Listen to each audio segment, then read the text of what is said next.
Legjenda e Shqipërisë Altin Rakli ishte i ftuar në emisionin Megasport. Rakli ka folur sa i përket situatës Ernest Muçit te Shqipëria dhe gjithashtu ka prekur pak mënyrën se si po komentohet edhe Silvinjo në ambientin sportiv shqiptar. Përkundër gjithë kritikave dhe dyshimeve, Rakli kujton faktin se me këtë trajner jemi në kulmin e historisë sonë. Unë kam qenë sulmues më parë, nëse do isha në vendin e Silvinjos, do të më pëlqente shumë që të isha më shumë ofensiv. Por të jemi pak realist dhe me këmbë në tokë. Futbolli sot fitohet me mbrojtje, nuk fitohet me sulm. Të isha unë trajner, Muçi do të grumbulloj me patjetër, por për ta futur nga fillimi varet nga ndeshja, nga stërvitja aty brenda, nga ana taktike, mund të futet në pjesën e dytë ose 30 minuta nga fundi. Silvinjo ka pasur gjithmonë tendencë që në krah të fusë lojtar me karakteristika mbrojtëse që din të mbrojnë mirë. Duhet të jemi dhe pak realist se trajneri matet me rezultate. Na dërgoi për herë të parë në play-offin e botrorit. Të jemi me këmbë në tokë, tha Rakli.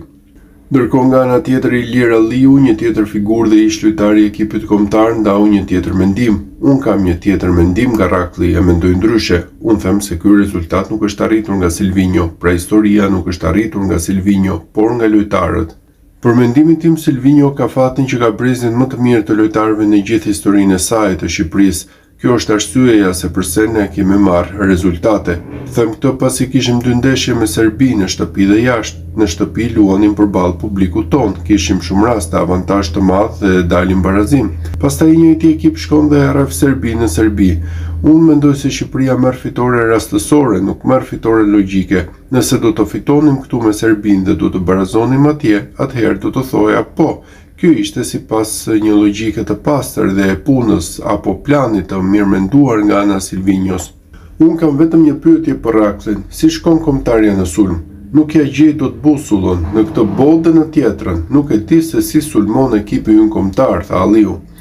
Ndërkohë përgjigjja e Altin Raklit ishte: e kuptoj dhe unë, dua dhe unë futboll sulmues, por në gjithë kohën tonë kemi qenë të përgatitur për mbrojtje, jo për sulm. Dhe në futbollin sot fitohet me mbrojtje, sepse do të mund të sulmosh, por nëse pëson shumë gola, atëherë është e kotë.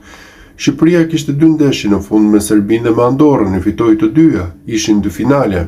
Më parë kur bëi fjalë për ndeshje decisive, ne i humbisnim të gjitha, tani i fituam të dyja dhe mos harroni diçka. Më përpara ne gëzoheshim dhe lumturoheshim po të dilnim në vendin e tretë, tha Rakli.